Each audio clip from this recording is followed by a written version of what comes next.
Hello everyone, welcome to Gate Academy Plus. मैं हूं खोमेश साहू और आप मेरे साथ पढ़ रहे हैं इंजीनियरिंग मैकेनिक्स, राइट।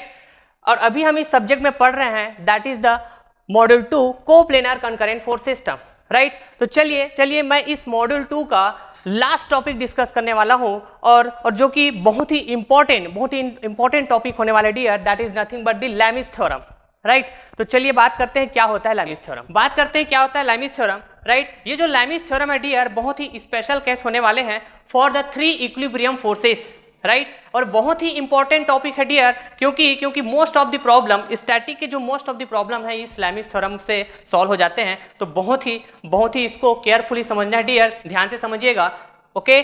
तो आप याद कीजिए, जब मैं आपको लॉ ऑफ ट्रायंगल पढ़ाया हुआ था, राइट, तो वहां पास बात किया था कि जो लॉ ऑफ ट्रायंगल है और जो लैमिस थ्योरम, ओके, दोनों में कुछ सिमिलरिटी है और सिमिलरिटी होते हुए भी दोनों में, है ना, बहुत बड़ा डिफरेंस होता है।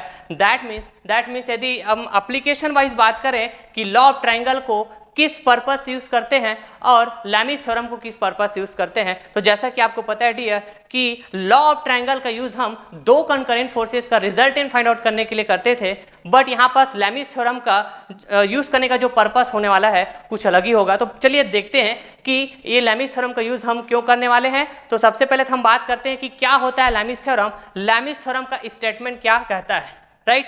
सिंस ये बहुत ही स्पेशल केस है तो जाहिर सी बात है ना, इसमें कुछ स्पेशल बातें होगी। तो चलिए डिस्कस करते हैं इसके स्टेटमेंट के बारे में कि इसके स्टेटमेंट में ऐसा क्या वो चीज है, ऐसा वो क्या खास चीज है, राइट, जिसकी वजह से मैं इसको बोल पा रहा हूं this is the special case for the 3 equilibrium forces. Correct बात है। तो यहां पास यदि मैं इसके स्टेटमेंट में जाऊं तो देखेंगे यहां पास, राइट, स्टेटमेंट क्या कहता है, if 3 coplanar concurrent and non collinear forces, okay, क्या बोला यहां पास देखेंगे, if 3 coplanar concurrent and non-collinear forces are holding a body in equilibrium, right. Equilibrium का मतलब क्या होता है मैंने ऑलरेडी समझाया हुआ डियर जस्ट लास्ट लेक्चर में। आप लास्ट लेक्चर पहले देखिएगा कि इक्विलिब्रियम का मतलब क्या होता है, इक्विलिब्रियम कंडीशन क्या होता है, राइट, इक्विलिब्रियम इक्वेशंस क्या होता है, ये सारी चीजें मैंने डिस्कस किया हुआ है।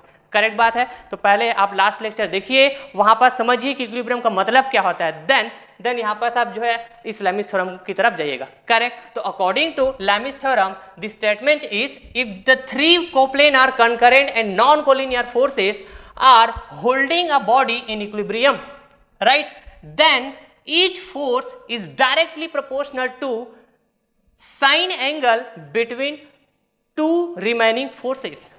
करेक्ट बात है। तो जैसा कि मैंने ऑलरेडी यहाँ पे कहा कि जो लैमिस थ्योरम है ये जो है स्पेशल केस होने वाले हैं 3 इक्विलिब्रियम फोर्सेस के लिए। करेक्ट बात है। तो चलिए यहाँ पास मैं 3 इक्विलिब्रियम फोर्सेस लेता हूँ, राइट, जो कोप्लेनर होना चाहिए, कंकरेंट होना चाहिए और नॉन कोलिनियर भी होना चाहिए, राइट। क्या होता है कोप्लेनर, क्या होता है कंकरेंट, क्या होता है ना कोलिनियर, नॉन कोलिनियर, इसके बारे में हमने ऑलरेडी डिस्कस किए हुए हैं। तो चलिए मैं 3 फोर्सेस लेता हूं, right. Suppose this is the force F1, correct, this is the force F1 and this is the force F2, right, and this is the force F3, right। ये जो 3 फोर्सेस है एक रिजिड बॉडी में, suppose this is a rigid body, इस rigid plane body में act कर रहे हैं ये तीनों के तीनों फोर्सेस। तो देखेंगे आप ये जो तीनों फोर्सेस है, राइट, इनके जो लाइन ऑफ एक्शन है डियर एक ही पॉइंट में, एक सिंगल पॉइंट में मीट कर रहे हैं। दैट मीन्स ये तीनों फोर्सेस कैसा है, कंकरेंट है, राइट। एक रिजिड प्लेन बॉडी में एक्ट कर रहे हैं, दैट मीन्स ये तीनों फोर्सेस एक प्लेन में एक्ट कर रहे हैं, मतलब ये कोप्लेनर भी है। करेक्ट। अब यहां पास आप देखेंगे कि इनके जो लाइन ऑफ एक्शन है, राइट, इनके जो लाइन ऑफ एक्शन है वो डिफरेंट है, राइट। एक ही लाइन ऑफ एक्शन में लाई नहीं कर रहे हैं तीनों फोर्सेस की line of action, that means ये कोलिनियर नहीं है, कैसा है, नॉन कोलिनियर है, मतलब कोप्लेनर भी है, कंकरेंट भी है और नॉन कोलिनियर भी है, okay. So according to statement of the Lami's theorem, okay, each force is directly proportional to sine angle between 2 remaining forces। तो सबसे पहले तो, राइट, हम यहाँ पास किन्हीं भी 2 फोर्सेस के बीच उनके जो लाइन ऑफ एक्शन है उनके बीच कितने एंगल बन रहे हैं उसको मैं यहाँ पास सपोज कर लेता हूँ। सपोज यहाँ पास F2 और F3 दोनों के लाइन ऑफ एक्शन के बीच का जो एंगल है that is nothing but θ1, correct. Similarly F3 और F1 इनके बीच का जो लाइन ऑफ एंगल है वो कितना है, θ2 है, करेक्ट बात है। और ये जो फोर्स F1 है और जो फोर्स F2 है इनके बीच का जो एंगल है dear that is nothing but θ3, ऐसा मैंने अज्यूम कर लिया, सपोज कर लिया, करेक्ट। तो मैं इसके स्टेटमेंट के अकॉर्डिंग बात करूं तो यहां पास आप देखेंगे each force is directly proportional to the sine angle between two remaining forces, मतलब यहां पास साइन रूल अप्लाई होने वाला है डियर। कौन सा रूल अप्लाई होने वाला है, साइन रूल। और साइन रूल में है ना, हम ऑलरेडी बात किए हुए हैं लॉ ऑफ ट्रायंगल में, लॉ ऑफ ट्रायंगल में भी साइन रूल बात किए हुए थे और यहां भी हम साइन रूल की बात करने वाले हैं, राइट। तो मैं डायरेक्ट यहां पास साइन रूल अप्लाई करते हुए इक्वेशन लिखूंगा और उस इक्वेशन को हम कैसे फाइंड आउट करते हैं इसके बारे में हमने ऑलरेडी डिस्कस किया हुआ है, करेक्ट, लॉ ऑफ ट्रायंगल में, राइट। तो यहाँ पास लैमिस थ्योरम के लिए यदि मैं लैमिस इक्वेशन लिखने जाऊंगा, राइट, तो कैसे देखेंगे यहाँ पास, राइट। फोर्स F1 पहला फोर्स लिया तो रिमेनिंग फोर्सेस क्या क्या होंगे देखेंगे यहाँ पास, फोर्स F2 और फोर्स F3, इन दोनों के बीच का एंगल और इसका कौन सा angle, sine angle, right. So sine of θ1, correct बात है, इक्वल टू, ऐसा करते थे क्या, याद कीजिए लॉ ऑफ ट्रायंगल में है ना, ऐसे इक्वेशन मिलता था, ओके, यहां पास भी ऐसे इक्वेशन मिलने वाले हैं, राइट। मैं F1 का बात किया, अब फोर्स F2 का बात करता हूं, देखेंगे यहां पास फोर्स F2 को लिया, this is the force F2, right. तो यहां पास रिमेनिंग फोर्स क्या होंगे देखेंगे, force F3 and force F1, दोनों के बीच का एंगल और उस एंगल का क्या, sine angle, that means sine θ2, correct बात है। देन फोर्स F3 की बात करूंगा तो फोर्स F3 ये है क्या, इसका line of action force F3 का, तो फोर्स F2 और फोर्स F1 मेरा रिमेनिंग टू फोर्सेस होंगे और इनके बीच का, इनके लाइन ऑफ एक्शन के बीच का जो एंगल है dear that is nothing but θ3, तो इस θ3 एंगल का sine angle, okay. So this equation is nothing but the Lami's equation, right? This equation is nothing but the Lami's equation, correct बात है, okay. अब यहां पास स्टेटमेंट के according ये जो हमने 3 फोर्सेस लिए हुए हैं, राइट, ये कैसा है बताइए, कोप्लेनर है, राइट, कंकरेंट है, नॉन कोलिनियर है, ओके। और साथ ही साथ ये बॉडी को, ये तीनों फोर्सेस बॉडी को कैसे होल्ड करके रखा हुआ है, इक्विलिब्रियम स्टेट में होल्ड करके रखा हुआ है। तो बॉडी कैसा है, इक्विलिब्रियम में है, मतलब यदि बॉडी इक्विलिब्रियम में है तो उस बॉडी में जो भी फोर्सेस लग रहे होंगे वो किसमें होंगे, इक्विलिब्रियम में होंगे, करेक्ट बात है। अब जब आप क्वेश्चन में आपके पास 3 कंडीशन सेटिस्फाइड हो जाते हैं, कौन कौन सा, coplanar, concurrent and non collinear. But कई बार क्या होता है ना, क्वेश्चन में आपको इक्विलिब्रियम वर्ड जो है यूज नहीं होता है, वहां पास इक्विलिब्रियम ऐसा वर्ड मेंशन नहीं होता है, राइट, लेकिन ये 3 कंडीशन सेटिस्फाइड हो जाता है, right, coplanar, concurrent and non collinear. So उस केस में डियर, उस केस में जब आप लैमिस थ्योरम अप्लाई करने जाएंगे तो लैमिस थ्योरम में ये भी कहा हुआ है इक्विलिब्रियम को चेक करने के लिए, करेक्ट। क्या कहा गया देखेंगे, for the body to be in equilibrium, मतलब इन तीनों फोर्सेस के एक्ट करने से ये जो बॉडी है इक्विलिब्रियम में तभी होंगे जब, तो देखेंगे जब all this 3 forces together form a triangle in the same order. आ रही बात समझ में, ऑल दिस 3 फोर्सेस, कौन से forces, coplanar, concurrent and non collinear, बार इस वर्ड को मैं बोल रहा हूं dear, right, all this 3 forces, right, together form a triangle in the same order, मतलब जब तीनों की तीनों concurrent, coplanar, non collinear forces, okay, यदि इन तीनों फोर्सेस को हम लेते हैं और ये तीनों फोर्सेस यदि एक ट्राइंगल को फॉर्म करें, किसको फॉर्म करें, एक ट्राइंगल को, वो भी कैसा, सेम ऑर्डर में, तो मैं बिल्कुल बोल पाऊंगा कि जिस बॉडी में तीनों फोर्सेस एक्ट कर रहे हैं, राइट, तो इसके कारण जो बॉडी का स्टेट होगा वो किसमें होने वाला है, इक्विलिब्रियम में होने वाला है।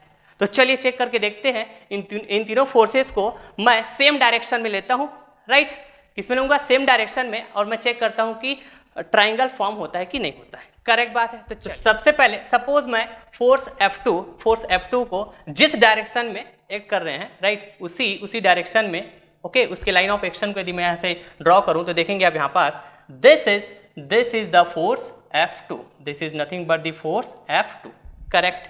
नाउ अब यहाँ पास सेम ऑर्डर पे होना चाहिए, सेम ऑर्डर पे, राइट। तो सेम ऑर्डर का मतलब याद कीजिए, तो लॉ ऑफ ट्रायंगल में मैंने सेम ऑर्डर कैसे बताया था, just head to tail join होना चाहिए जितने भी फोर्सेस को मैं लेने वाला हूं, राइट। तो देखेंगे फोर्स F2 को लिया, अब यहाँ पास फोर्स F3 का जो डायरेक्शन है देखेंगे कुछ इस तरह से जा रहा है, मतलब इसका जो टेल है, this is the tail of the force F3, okay. तो इसका जो टेल है ये फोर्स F2 के हेड से, this is the head of the force F2, इसके हेड से ज्वाइन होना चाहिए इसी डायरेक्शन में, ओके। तो चल this is the force F3, this is the force F3, correct बात है। नाउ यहां पास अब फोर्स कौन सा बचा, फोर्स F1 बचा जो डाउनवर्ड जा रहा है, ओके। तो चलिए कहां से लूंगा मैं, just head to tail, okay. इस फोर्स F1 का जो टेल है उसको मैं फोर्स F3 के हेड से ज्वाइन कर दूंगा। So this is the force F1, right. तो यहां पास आप देख पाएंगे डियर कि ये जो तीनों coplanar, concurrent and non collinear जो फोर्सेस थे, राइट, वो आपस में मिलके एक ट्राइंगल को फॉर्म कर रहे हैं, वो भी कैसे, इन द सेम ऑर्डर। कैसे फॉर्म कर रहे हैं, इन द सेम ऑर्डर, राइट। तो देखेंगे, है ना, इस तरह मैं बिल्कुल बोल पाऊंगा कि जो बॉडी है, राइट, इन तीनों फोर्सेस के कारण इसका जो स्टेट होगा इस बॉडी का वो कैसा होने वाले हैं, इक्विलिब्रियम में होने वाले हैं, करेक्ट बात है। अब चलिए मैं एक ट्राइंगल ड्रॉ कर लिया, अभी इस ट्राइंगल के थ्रू, राइट, मैं लैमिस इक्वेशन को प्रूफ भी कर पाऊंगा, ये इक्वेशन मिलता है कि नहीं यहाँ से, राइट। तो चलिए यहाँ पास सबसे पहले तो जब मैं साइन रूल अप्लाई करने जाऊंगा एक ट्राइंगल में, तो मेरे को उनके इंटरनल एंगल्स पता होना चाहिए। तो सबसे पहले जो एंगल्स है यहाँ पास उसको मैं यहाँ पे रिप्रेजेंट करता हूँ। तो देखेंगे यहाँ पास आप देखोगे कि ये this is the line of action of force F3, correct बात है, and this is the line of action of force F2, correct, and this is the line of force, है ना, line of action of force F1, okay. तो चलिए इन angles को बताते हैं। सबसे पहले यदि मैं थीटा वन एंगल को रिप्रेजेंट करूं तो कैसे होना चाहिए, फोर्स F3 और फोर्स F2 लाइक दिस, इस तरह के एंगल को ऐसे मैं यहाँ पे रिप्रेजेंट करूंगा। तो देखेंगे ये क्या, देखिए this is the force F3, this is the force F3, okay, and this is the force F2, right, ऐसा जा रहा है इस line of action, and this is the force F2, correct. तो ये जो थीटा वन एंगल है ये कहाँ बनेगा डियर, यहाँ पे बनेगा क्या, this is the theta one, correct. Now यदि मैं थीटा टू एंगल को रिप्रेजेंट करूं तो force F3 and force F1 दोनों की लाइन ऑफ एक्शन के बीच बन रहा है क्या, right. So force F3, right, this is the force F3, line of action इसका ये हुआ, और ये क्या हो जाएगा मेरा फोर्स F1 का लाइन ऑफ एक्शन, और इन दोनों के बीच जो एंगल F2 जो थीटा 2 बन रहा है डियर, राइट, इस थीटा 2 को मैं दिखाना चाहूंगा तो यहाँ पास होगा क्या, ये थीटा 2, करेक्ट बात है। नाउ यदि मैं इस थीटा 3 को दिखाना चाहूं तो देखेंगे इस फोर्स F1 और फोर्स F2, ये वाला एंगल थीटा 3 है, मतलब ये थीटा 3 एंगल ये वाला होगा क्या, this is nothing but the theta 3। तो ये जो एंगल्स मैंने रिप्रेजेंट किया हुआ है यहाँ पास आप देखेंगे कि ये कैसे एंगल है, ट्राइंगल के बाहर बन रहे, मतलब एक्सटर्नल एंगल है डियर। बट मैं यहाँ पे यदि मैं साइन रूल अप्लाई करने जाऊंगा तो मेरे को कौन सा एंगल पता होना चाहिए, इंटरनल एंगल्स पता होना चाहिए। तो चलिए इन थीटा 1, थीटा 2 और थीटा 3 एंगल्स को मैं यहाँ पास इंटरनल एंगल्स के टर्म में लिखना चाहूँ तो कैसे लिख पाऊंगा। तो देखेंगे यदि मैं यहाँ से यहाँ तक का एंगल बात करूँ तो कितना होगा बताइए, तो ये 180 होगा क्या, करेक्ट बात है।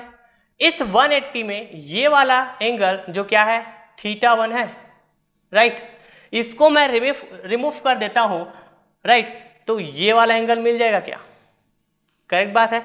मतलब यहां पास इंटरनल एंगल्स को ये ब्लैक कलर से मैं शो करूंगा डियर, ये कितना हो जाएगा बताइए, तो इस 180 में θ1 को रिमूव किया, मतलब 180 माइनस θ1 हो जाएगा क्या?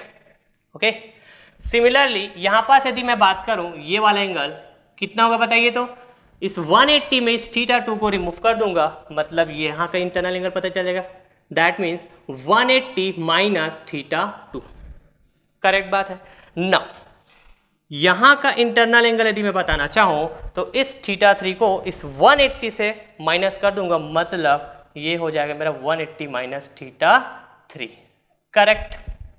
इस तरह मेरे को इस ट्राइंगल का जो भी इंटरनल एंगल से वो पता चल गया है। अब मैं बात करता हूं साइन रूल अप्लाई करता हूं, देखता हूं कि ये जो लैमिस इक्वेशन मैंने जो फाइंड आउट किया हुआ है, ओके, वो वेरीफाई होता है कि नहीं होता है यहाँ से, राइट? प्रूफ कर है ना, प्रूफ हो पाता है कि नहीं हो पाता है, इसको हम चेक करते हैं। तो चलिए साइन रूल अप्लाई करूंगा मैं यहाँ पास, देखेंगे। साइन रूल क्या कहता है, याद कीजिए। फोर्स F1, चलो मैंने पहला फोर्स लिया, ओके, फोर्स F1, फिर क्या करूंगा मैं, फोर्स F1 यहाँ पे इस साइड को रिप्रेजेंट कर रहा है, बचे हुए जो दो साइड होंगे जो F2 और F3 को रिप्रेजेंट करें, उनके बीच का कौन सा एंगल, इंटरनल एंगल्स, मतलब और उस इंटरनल एंगल्स का क्या, साइन एंगल। कौन सा एंगल, साइन एंगल, मतलब साइन ऑफ, बताइए तो 180 माइनस θ1। करेक्ट बात है। सिमिलरली मैं फोर्स F2 की बात करूंगा तो फोर्स F2 का क्या हो जाएगा बताइए, F2 divided by sine 180 minus θ2। Okay. Similarly F3 की बात करूंगा तो क्या हो जाएगा, साइन 180 माइनस θ3। Okay, correct. अब यहां पास आप देखेंगे जो साइन 180 माइनस थीटा जो होता है, इसके इक्वल यदि मैं बताना चाहूं डियर, तो क्या होता है, साइन थीटा। करेक्ट। तो इसको मैं अगेन सिंप्लीफाई करूंगा तो क्या हो जाएगा, देखिए, F1 by sine θ1, F2 by sine θ2। Correct बात है। Now F3 divided by sine θ3। Okay, so this is nothing but the Lami's equation. Lami's equation. Okay, तो ये जो इक्वेशन है आप देखेंगे प्रूफ हो जा रहा है क्या? करेक्ट बात है। तो ये जो है पूरे के पूरे आपके लैमिस थ्योरम हुए, राइट? जो भी कॉन्सेप्ट है इस लैमिस थ्योरम का, ये पूरा का पूरा कॉन्सेप्ट हुआ इस लैमिस थ्योरम का। करेक्ट। तो यहाँ पास अब मैं बात करूँ इस लैमिस थ्योरम का यूज हम क्यों करने वाले हैं। जैसे हम लॉ ऑफ ट्रायंगल का यूज दो कंकरेंट फोर्सेस का रिजल्टेंट फाइंड आउट करने के लिए करते थे, तो इस लैमिस थ्योरम का यूज ना डियर हम क्या करने के लिए करते हैं, जो अननोन फोर्सेस रहेंगे, राइट? थ्री फोर्सेस में, थ्री इक्विलिब्रियम फोर्सेस में जो कोप्लेनर है, कंकरेंट है और नॉन कोलिनियर है, उनमें से जो कुछ अननोन फोर्सेस रहेंगे, राइट, उसको फाइंड आउट करने के लिए हम इस लैमिस थ्योरम का यूज करते हैं डियर। ओके, तो यहां पास हमेशा याद रखिएगा कि यदि क्वेश्चन में मेंशन नहीं है इक्विलिब्रियम वर्ड, ओके, बट ये थ्री कंडीशन सेटिस्फाइड हो जाते हैं, ओके, तो आप इस लैमिस थ्योरम को अप्लाई करने से पहले आप बिल्कुल चेक कर सकते हैं कि ये तीनों की तीनों फोर्सेस, राइट, जो कोप्लेनर है, कंकरेंट है, नॉन कोलिनियर है, वो आपस में मिलकर एक ट्रायंगल को सेम ऑर्डर पे फॉर्म कर रहे हैं कि नहीं कर रहे हैं। तो यहाँ पास आप ये भी चीज देख पाएंगे कि जो लॉ ऑफ ट्रायंगल है और जो लैमिस थ्योरम है, दोनों में सिमिलरिटी क्या है, हम है ना, लॉ ऑफ ट्रायंगल में भी एक ट्रायंगल ड्रॉ करते थे, राइट, और यहाँ लैमिस थ्योरम में भी हम एक ट्रायंगल ड्रॉ कर रहे हैं। बट याद कीजिए डियर कि वहां लॉ ऑफ ट्रायंगल में जब हम ट्रायंगल ड्रॉ करते थे तो वो है ना सेम ऑर्डर पे नहीं होता था, राइट, सेम ऑर्डर पे नहीं होता था ट्रायंगल, राइट, अपोजिट ऑर्डर में फॉर्म होता था। करेक्ट बात है। लेकिन यहाँ पास आप देखेंगे सेम ऑर्डर पे चल रहे हैं तीनों के तीनों फोर्सेस। जब आप लैमिस थ्योरम अप्लाई करेंगे डियर, तो आपका स्टेप्स क्या होगा कि आप जो है कैसे स्टेप्स फॉलो करते हुए लैमिस थ्योरम को अप्लाई करेंगे और जो भी अननोन फोर्स रहेंगे उसको फाइंड आउट करेंगे। इसके बारे में यदि मैं बात करूं तो सबसे पहला काम होगा डियर कि आप चेक करेंगे कोप्लेनर, कंकरेंट, नॉन कोलिनियर है कि नहीं, तो उस है ना उसको आप कैसे चेक करेंगे, ऐसे रिप्रेजेंट कर देंगे, राइट। वो भी कैसा देखेंगे आप, यहाँ पास मैं आउटवर्ड लिया हूँ सारे फोर्सेस को, इस पॉइंट से ऐसे आउटवर्ड जा रहे होंगे, सेम डायरेक्शन पे लेना है, ओके। आप यहाँ पे इनवर्ड भी बात करेंगे कुछ इस तरह से तब भी आपके इक्वेशन में कोई डिफरेंस नहीं आएगा डियर, ओके। या फिर मैं बोलूँ आपकी जो आंसर है सॉल्यूशन जब आप करने जाएंगे तो उसमें कोई डिफरेंस नहीं आएगा। इसलिए आप या तो इनवर्ड बात कीजिए या तो फिर आउटवर्ड बात कीजिए, ओके। आपका जो एट द लास्ट जो आंसर आने वाले हैं जो भी अननोन फोर्सेस का वो सेम आने वाले हैं। मैं ना हमेशा ऐसे आउटवर्ड लेके ही सॉल्व करने वाला हूँ जितने भी क्वेश्चन कराऊंगा, करेक्ट। तो जो सबसे पहला काम होगा डियर, आप तीनों फोर्सेस को right coplanar, concurrent and non collinear में ऐसा रिप्रेजेंट करेंगे। और इस तरह से यदि कंडीशन सेटिस्फाइड हो जाता है तीनों कंडीशन, तो fourth condition very most important कि इक्विलिब्रियम में है कि नहीं है, इसको चेक करने के लिए जस्ट आप ना इन तीनों फोर्सेस को सेम ऑर्डर पे लेके एक ट्रायंगल ड्रॉ करके देखिए, राइट। यदि एक ट्रायंगल ड्रॉ हो जाता है सेम ऑर्डर पे, मतलब फोर्थ कंडीशन जो इक्विलिब्रियम वाला है वो भी सेटिस्फाइड हो जाता है, राइट। अब उसके बाद ना आपको इधर ऐसे जाने की नीड नहीं है, इन एंगल्स को इस ट्रायंगल में रिप्रेजेंट करने की नीड नहीं है, राइट। आप जो है डायरेक्ट यहाँ से सॉल्व करेंगे, राइट। अब इंपॉर्टेंट चीज ये होगा कि लैमिस इक्वेशन को यदि आप गलत लिखते हैं, मतलब आपका जो सॉल्यूशन आने वाले हैं, जो भी आंसर आप लाने वाले हो अननोन फोर्स के लिए, आप गलत है ना, आपसे जो आंसर है वो है ना गलत आ सकते हैं, करेक्ट। तो आपको सबसे ज़्यादा ध्यान यहाँ पे रखना है कि लैमिस इक्वेशन लिखते समय कोई भी आप गलती ना करें, राइट। और मेनली जो गलती होती है मोस्ट ऑफ द स्टूडेंट्स से, राइट, इस थीटा एंगल को रिप्रेजेंट करने में गलती होती है इस लैमिस इक्वेशन में। तो चलिए ध्यान दीजिएगा, राइट। कुछ लॉजिक बताने वाला हूं मैं यहाँ पास। यदि मैं फोर्स F1 की बात किया तो यहाँ पे सब देखेंगे कौन से एंगल को लिया मैं, F2 और F3 के बीच का एंगल, राइट। तो यहाँ पे सब देखेंगे डियर कि जो F2 और F3 दोनों के बीच का एंगल ना आपको दो तरह से दिखेंगे। कैसे? जो θ1 लिया हूं ये पहला एंगल, राइट। और एक और एंगल ये वाला भी तो हो सकता था क्या?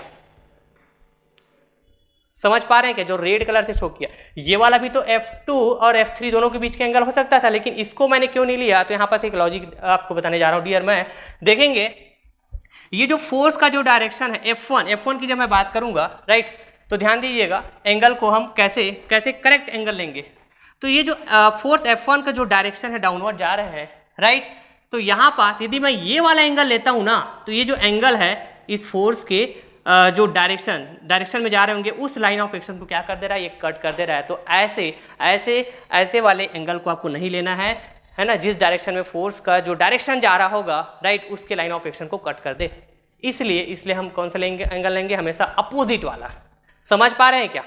ओके। यदि मैं फोर्स F2 की बात करूं, ओके, तो फोर्स F2 के लिए इन दोनों के बीच का एंगल लिया, that is nothing but θ2, right. तो यहां पास F3 और F1 के बीच का एंगल ये वाला भी तो है क्या? करेक्ट बात है। लेकिन मैंने ये वाला एंगल को क्यों नहीं लिया? अब आपको समझ में आ गया होगा, क्योंकि F2 की यदि मैं बात करूंगा तो ये वाला एंगल है जो F3 और F1 के बीच बन रहे हैं, ये जो है ये F2 के जो लाइन ऑफ एक्शन उसको क्या कर दे रहा है? कट कर दे रहा है। जिस डायरेक्शन में F2 जा रहा है उस डायरेक्शन के जो लाइन ऑफ एक्शन उसको कट कर दे रहा है, मतलब मैं इसके जस्ट अपोजिट वाले को है ना, अपोजिट वाले जो एंगल होगा उसको मैं लूंगा। करेक्ट बात है। और यदि मैं F3 की बात करूंगा, F3 की, तो देखेंगे F3, this is the F3 force, तो इन दोनों के बीच के एंगल को लिया हूं मैं θ3, राइट। तो ये वाला भी तो F2 और F1, राइट, F2 और F1 के बीच का एंगल है क्या? ये वाला भी, राइट। तो मैंने इस θ3 को इसलिए लिया क्योंकि यदि मैं ये वाला एंगल लेता हूं डियर इस F3 के लिए, तो यहां पास ये F3 का लाइन ऑफ एक्शन को फिर से ये एंगल जो है कट कर दे रहा है, राइट। तो इस तरह से आप जो है ऐसे लॉजिक लगा सकते हैं जिससे कि आप जो है करेक्ट लैमिस इक्वेशन है ना लिख पाएंगे, और जो भी अननोन फोर्सेज रहेंगे उसको आप फाइंड आउट कर पाएंगे। करेक्ट बात है। तो चलिए मैं आप कुछ क्वेश्चंस की बात करता हूँ, कुछ क्वेश्चन की डिस्कशन करता हूँ, राइट। यहाँ से फिर चीजें और आपको क्लियर होती जाएगी, right. So let start the problem. यहाँ पास आप देखेंगे दो क्वेश्चंस ले हुए मैंने। क्वेश्चन नंबर 1 जो कि गेट मैकेनिकल इंजीनियरिंग 2006 में फ्रेम हुआ क्वेश्चन है, और क्वेश्चन नंबर 2 देखेंगे यहाँ पास, राइट, गेट मैकेनिकल इंजीनियरिंग 2016 में फ्रेम किया हुआ क्वेश्चन है। करेक्ट। तो चलिए 1 बाय 1 डिस्कस करते हैं क्या यहाँ पे पूछा जा रहा है इस क्वेश्चन में। ओके, क्वेश्चन नंबर 1 रीड करते हैं। If point A is in equilibrium under the action of applied forces, right, the values of tensions TAB and TAC are respectively, okay. यहाँ पास आपको एक पॉइंट दिया हुआ है that is nothing but the point A, right. इस diagram में भी आप देख पाओगे, ये जो डायग्राम है इसी क्वेश्चन के साथ दिया हुआ है, ओके। ये जो पॉइंट ए है ना, ये है इक्विलिब्रियम में। एक्चुअली क्वेश्चन में क्या बोला जा रहा है, जो पॉइंट ए है वो इक्विलिब्रियम में है under the action of the applied forces. क्या क्या फोर्सेस लग रहा है यहाँ पे देखेंगे, 600 न्यूटन का फोर्स लग रहा है, टेंशन फोर्स लग रहा है टीएसी, टेंशन फोर्स लग रहा है टीएबी। इन तीनों फोर्सेस के कारण ये जो पॉइंट ए है वो कैसा है, इक्विलिब्रियम में है, ऐसा क्वेश्चन बोल रहे हैं।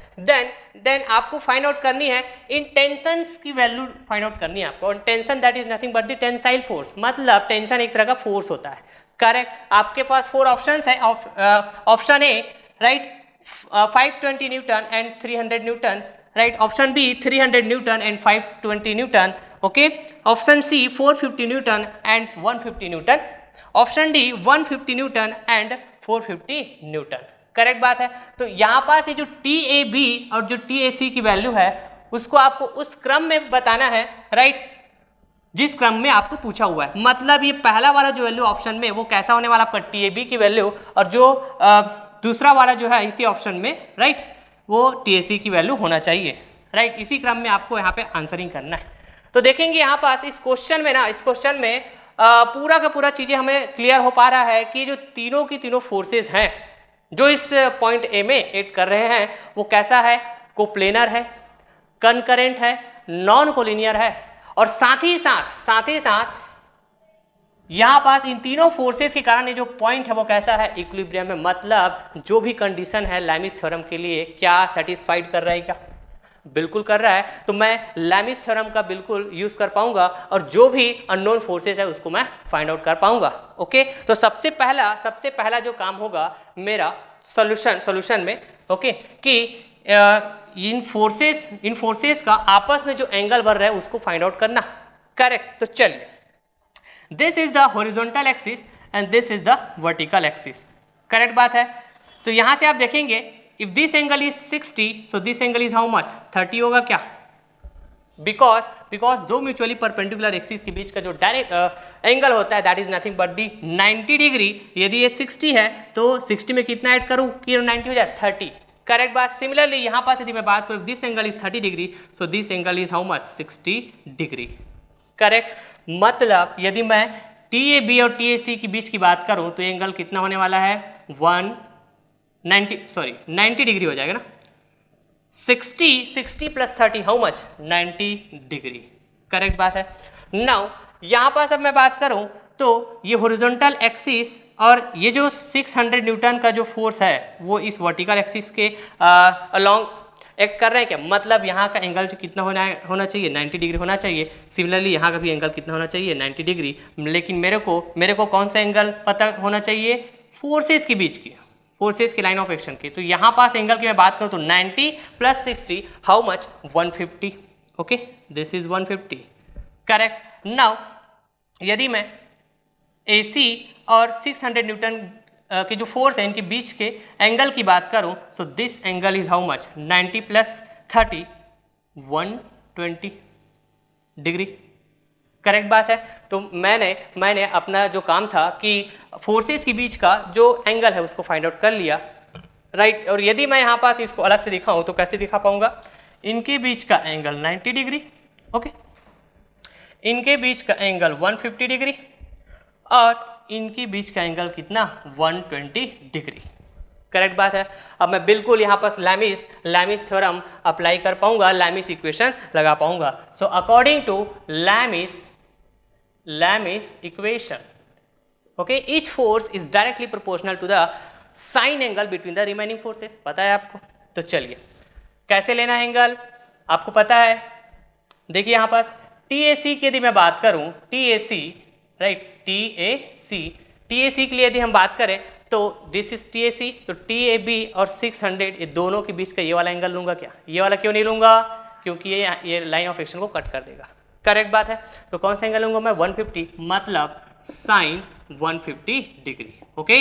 देन यदि मैं TAB की बात करूं तो TAB इक्वल टू, राइट, इन दोनों के बीच का एंगल, कौन सा एंगल, ये अपोजिट वाला, ये वाला एंगल नहीं लूंगा मैं, कौन सा एंगल लूंगा, ये 120 एंगल को लूंगा, that means sign 120 degree, correct बात है।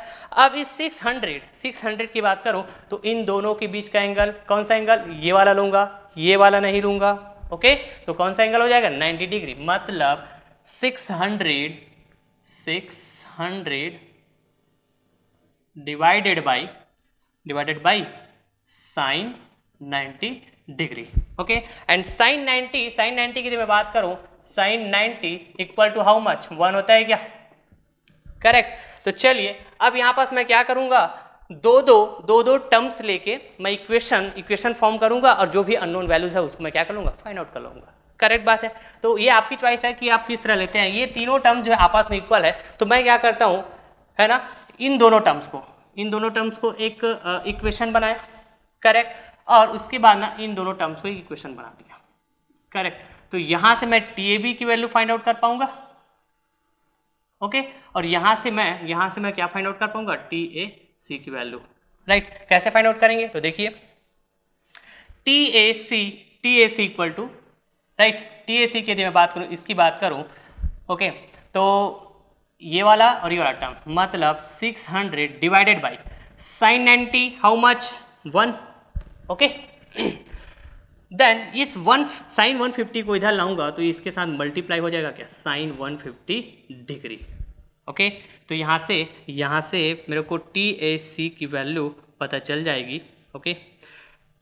एंड यदि मैं TAB की बात करूँ, TAB इक्वल टू, तो कौन कौन सा लूंगा, देखिए ये वाला टर्म लूंगा और साथ ही साथ ये वाला टर्म लूंगा। तो 600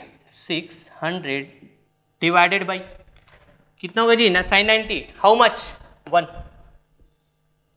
करेक्ट। नाउ इस साइन 20 है, इधर जाके मल्टीप्लाई हो जाएगा, मतलब साइन 120 डिग्री। तो यहाँ से भी मैं TAB की वैल्यू फाइंड आउट कर पाऊंगा। तो चलिए मैं कैलकुलेटर से सॉल्व करता हूँ, आप भी चाहे तो मेरे साथ सॉल्व कर सकते हैं, करेक्ट। तो देखेंगे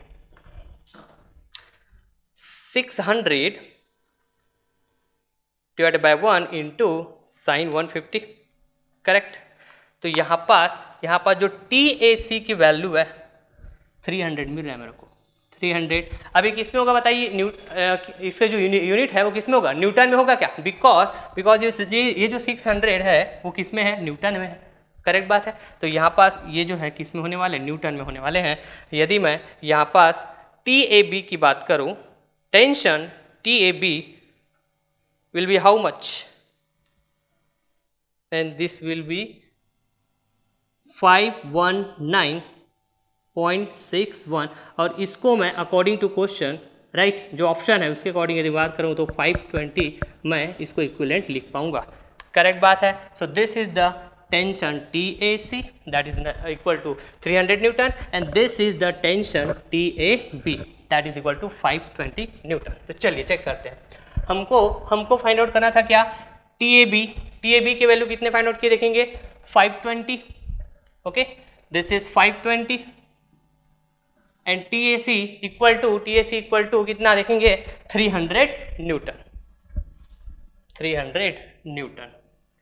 देखेंगे कौन सा ऑप्शन मैच कर रहे हैं, 520 300, यही है क्या आंसर, करेक्ट बात है। अब यहाँ पास एक ध्यान रखने वाली बात ये होगी डियर कि देखेंगे ऑप्शन बी में भी यही वैल्यूज है 300, ओके, 300 और 520, बट आपको किस क्रम में पूछा हुआ है, टेंशन की वैल्यू किस क्रम में पूछा हुआ है, सबसे पूछा हुआ है AB, उसके बाद AC।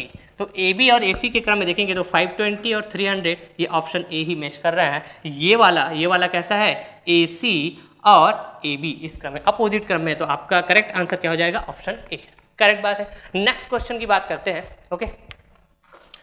A rigid ball of weight 100 Newton is suspended with the help of a string, okay. एक रिजिड बॉल है जिसका वेट आपको दे के रखा हुआ है 100 न्यूटन, करेक्ट बात है। वो सस्पेंडेड है with the help of the string, correct. Weight of the ball 100 Newton और ये जो है सस्पेंडेड है किससे, एक स्ट्रिंग से, जैसे कि आप क्वेश्चन में देख पा रहे होंगे। This is nothing but the ball, okay. इस बॉल का वेट 100 न्यूटन और ये है आपका क्या, स्ट्रिंग, ये क्या है, string, correct. Now the ball is pulled, okay, by a horizontal force F, this is the horizontal force F, okay इस बॉल को इस हॉरिजॉन्टल फोर्स से क्या किया जा रहा है, पुल किया जा रहा है, खींचा जा रहा है, किस डायरेक्शन में, हॉरिजॉन्टल डायरेक्शन में। ओके नाउ इस तरह से खींचा जा रहा है, इस बॉल को इस तरह से पुल किया जा रहा है such that the string makes an angle of 30 degree with the vertical. Okay कि ये जो स्ट्रिंग है ना, ये जो स्ट्रिंग है ये इस वर्टिकल एक्सिस से, this is nothing but the vertical axis, इससे 30 डिग्री का एंगल बनाए। देन आगे आपको क्वेश्चन में फाइंड क्या करना है, the magnitude of force F in newton, फिर इन द ब्लैंक्स। करेक्ट, ये न्यूमेरिकल डाटा क्वेश्चन जो आते हैं गेट में, ओके गेट मैकेनिकल इंजीनियरिंग में पूछा हुआ क्वेश्चन है इन 2016। करेक्ट बात है। तो चलिए हम इस फोर्स की वैल्यू को फाइंड आउट करते हैं। तो इसका सबसे पहले मेरे को समझ में आ रहा है, सबसे पहले मैं यहाँ पास ना फ्री बॉडी डायग्राम बनाने वाला हूँ। ओके है ना, फ्री बॉडी डायग्राम बनाऊंगा इसका, देन मैं बात करूंगा कि इसको आगे कैसे मैं अप्रोच करूंगा कि इस फोर्स को फाइंड आउट कर पाऊँ। ओके अब देखिएगा यहाँ पास जब मैं फ्री बॉडी डायग्राम बनाने जाऊंगा तो फ्री बॉडी डायग्राम जब हम बात करते हैं तो क्या होता है कि जितने भी सपोर्ट्स होते हैं, जितने भी कॉन्टैक्ट्स होते हैं उसको हम क्या कर देते हैं, सेपरेट कर देते हैं, राइट किसको, उस बॉडी से, राइट और उस बॉडी में जो भी एक्टिव और रिएक्टिव फोर्स आ रहे होंगे उसको यदि रिप्रेजेंट कर देते हैं। So that diagram of the body is known as free body diagram. तो यहाँ पास बॉडी क्या मेरा ये है क्या, ओके अब ये बॉडी सस्पेंडेड है इस स्ट्रिंग से और ये स्ट्रिंग है कनेक्टेड है, ये जो स्ट्रिंग कनेक्टेड है किससे, इस हिंज सपोर्ट से। तो मैं यहाँ पास इस स्ट्रिंग को ऐसे कट करूंगा। ओके तो यहाँ पास क्या आने वाला है, याद कीजिए मैंने free body diagram last lecture में पढ़ाया हुआ है। जब भी स्ट्रिंग की बात होती है चाहे रोप की बात होती है, राइट वहाँ पास हमेशा टेंशन फोर्स देखने को मिलता है। And nature of the tension force is always, है ना, अवे फ्रॉम दी सपोर्ट्स या फिर आप बोल सकते हैं अवे फ्रॉम दी ज्वाइंट्स या फिर बोल सकते हैं away from the body. Correct, तो ये बॉडी है तो इससे दूर जा रहा होगा ऐसे टेंशन टी, करेक्ट, और इस सपोर्ट से दूर जा रहा होगा या फिर इस ज्वाइंट से दूर जा रहा होगा टेंशन टी। दोनों टेंशन क्या होने वाला है, सेम होने वाला है क्योंकि स्ट्रिंग में टेंशन की बात कर रहे हैं। करेक्ट बात है। तो यहाँ पास इसको मैं फ्री बॉडी डायग्राम में दिखाना चाहूँ तो कुछ इस तरह से दिखेगा आपको।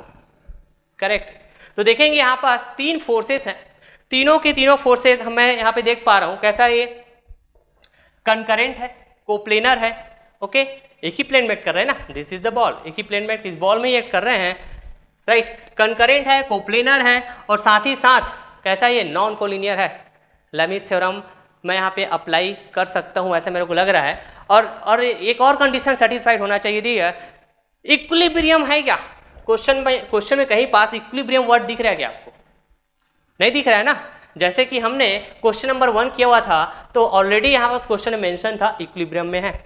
करेक्ट, तो याद कीजिए मैंने क्या बताया था जब लेमिस थ्योरम पढ़ाया था तो ओके कि जब क्वेश्चन में ऐसा मेंशन नहीं है तो आप यदि है ना वहाँ पे लेमिस थ्योरम अप्लाई करने के लिए कॉन्फिडेंस नहीं है तो आप जो है आप क्या कीजिए कि गिवन थ्री फोर्सेस का जो कंकरेंट है, कोप्लेनर है, नॉन कोलिनियर है उसको लेके एक ट्रायंगल ड्रॉ करके देखिए। यदि सेम ऑर्डर पे ट्रायंगल ड्रॉ हो जाता है डियर तो आपका जो चौथा कंडीशन है इक्विलिब्रियम होने की वो भी सेटिस्फाइड हो जाएगा। देन चलिए मैं इन तीनों फोर्सेस को लेके ओके मैं एक ट्रायंगल ड्रॉ करूँ तो कैसे ड्रॉ कर पाऊंगा देखेंगे। This is the force F1.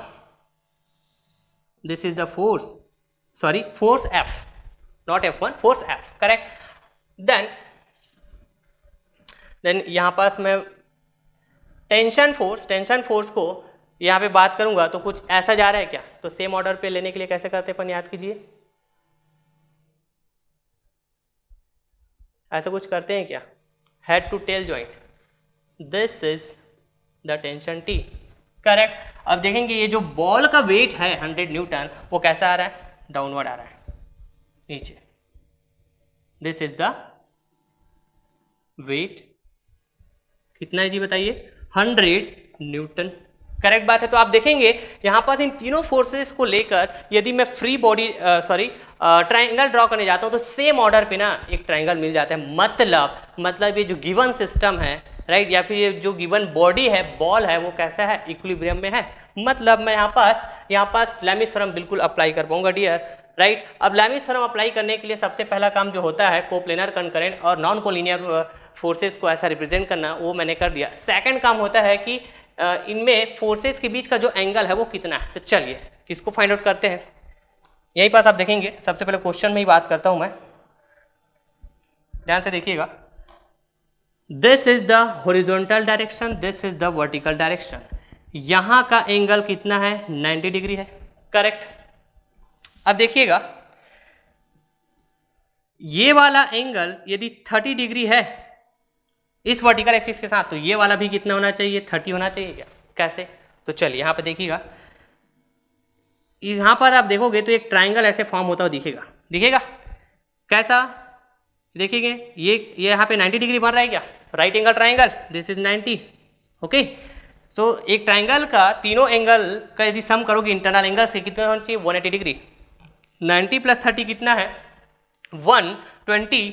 यदि ये वाला एंगल में देखूं तो कितना है, 120, कितना है, सॉरी 120, एक सेकेंड, ओके।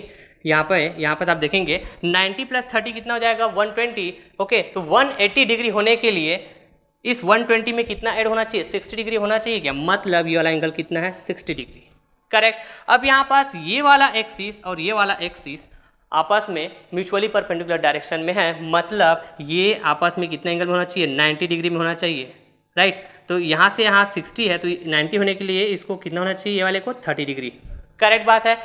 तो यदि मैं यहाँ से बात करूँ, ये जो टी है, टी, राइट, ये कितना बना रहा है, इस वर्टिकल एक्सिस के साथ 30 डिग्री एंगल बना रहे हैं क्या, कितना बना रहा है, 30 डिग्री। तो चलिए इसको मैं रिप्रेजेंट करते जाता हूँ, this is the 90 degree, okay. यहाँ से आप देखेंगे तो ये जो टेंशन है इस वर्टिकल के साथ कितना बना रहा है बताइए, 30 डिग्री, 30 डिग्री, करेक्ट बात है। अब यहाँ पास इस हॉरिजॉन्टल को दिखाओ, ओके। तो देखेंगे ये वाला एंगल 90 है, ये वाला एंगल कितना है, 60 है, करेक्ट बात है। और ये वाला भी क्या है, 90 है। तो मेरे को दो फोर्सेस के बीच का एंगल चाहिए होगा, तो मैं रेड वाला जो शो करूंगा वो दो फोर्सेस के बीच का एंगल होगा। यहाँ से यहाँ की बात करूंगा तो 90 + 30 120 degree, okay, and 90 + 60 150 degree, correct बात है। अब मैं लैमिस इक्वेशन अप्लाई करने जाऊंगा, तो कैसे करता हूँ देखिएगा फिर से। F1 की बात करूँ, फिर से F1 बोलो, F की बात करूँ, okay, F that is nothing but sine of इन दोनों बीच का angle, that is sine 150 degree, correct बात है। नाउ यदि मैं टेंशन के लिए बात करूँ तो इन दोनों के बीच का एंगल मतलब साइन 90 डिग्री, करेक्ट बात है। नाउ यदि मैं इस वेट 100 न्यूटन के लिए बात करूं, 100 डिवाइडेड बाय, तो इन दोनों के बीच का एंगल मतलब साइन 120 डिग्री, करेक्ट।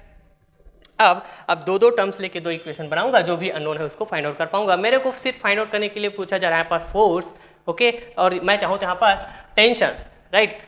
किसी दिन ऐसा होगा कि इस क्वेश्चन में आपको टेंशन पूछ दे, इस स्ट्रिंग में कितना टेंशन आ रहा होगा, और है ना, तो आप कैसे बता पाएंगे, इसी लैमिस इक्वेशन को यूज करके, ओके। तो मैं यहाँ पे दोनों को फाइंड करूंगा, राइट। सबसे पहले मैं ले लेता हूँ ये फोर्स के लिए इन दोनों टर्म्स को, और टेंशन के लिए इन दोनों टर्म्स को। तो देखेंगे अब यहाँ पास फोर्स F इक्वल टू, यदि मैं बात करूँ तो 100 divided by sine 120 degree into sine 150, correct बात है। तो इस फोर्स F की वैल्यू आप फाइंड आउट कर सकते हैं, 100 divided by sine 120, okay, sine 120 into sine 150, correct. तो इसकी वैल्यू कुछ इस तरह से मिलेगी आपको 57.73 newton, okay. So according to question this will be your answer, right. इस फोर्स की वैल्यू कितना आएगी, 57.73 न्यूटन। मैं चाहूँ तो यहाँ पास टेंशन फोर्स को भी है ना फाइंड आउट कर पाऊंगा, राइट। टेंशन फोर्स को कैसे फाइंड आउट करूंगा देखेंगे, सिमिलरली ऐसे ही इन दोनों टर्म्स को लेके 100 डिवाइडेड बाई साइन 120, ओके। और इस साइन 90 को इधर मैं लाऊंगा तो इसके साथ मल्टीप्लाई हो जाएगा डियर। फिर टेंशन की वैल्यू आप फाइंड आउट कर पाएंगे, साइन 120 क्या था 100 by sine 120 into sine 90 equal to how much 1। Okay, तो यहाँ से आपको टेंशन की वैल्यू मिल जाएगी डियर 115.47 न्यूटन। ओके, तो इस तरह के क्वेश्चन में यदि आपको टेंशन फोर्स भी पूछ दिया जाए तो आप बिल्कुल बता पाएंगे by using the Lami's theorem. Correct. तो आई होप कि आपको लैमिस थ्योरम का पूरा कंसेप्ट समझ में आया होगा, राइट। और उसको हमने जब क्वेश्चन में अप्लाई किया तो और चीज़ें क्लियर हुई होगी, राइट। आप डिफरेंट क्वेश्चन और सॉल्व कीजिएगा, प्रैक्टिस कीजिएगा, राइट। और मैं आगे और भी न्यूमेरिकल्स लेके आऊँगा। वैसे तो हमारा जो मॉड्यूल 2 है वो अब फिनिश हो चुका है, लेकिन अभी मैं और लेक्चर लेके आऊँगा जो मॉड्यूल 2 के ऊपर होंगे, जिसमें मैं न्यूमेरिकल के ही डिस्कस करने वाला हूँ, राइट। डिफरेंट वैरायटी के क्वेश्चंस देखेंगे, इस लैमिस थ्योरम को भी अप्लाई करके हम लोग डिफरेंट क्वेश्चंस अभी सॉल्व करने वाले हैं। करेक्ट। तो चलिए मैं आज की इस लेक्चर को यहीं पास एंड करता हूँ और नेक्स्ट लेक्चर में मिलूंगा डियर आपसे मैं न्यूमेरिकल, बहुत सारे न्यूमेरिकल के साथ। करेक्ट, बहुत सारे न्यूमेरिकल्स करेंगे। करेक्ट बात है। Thank you.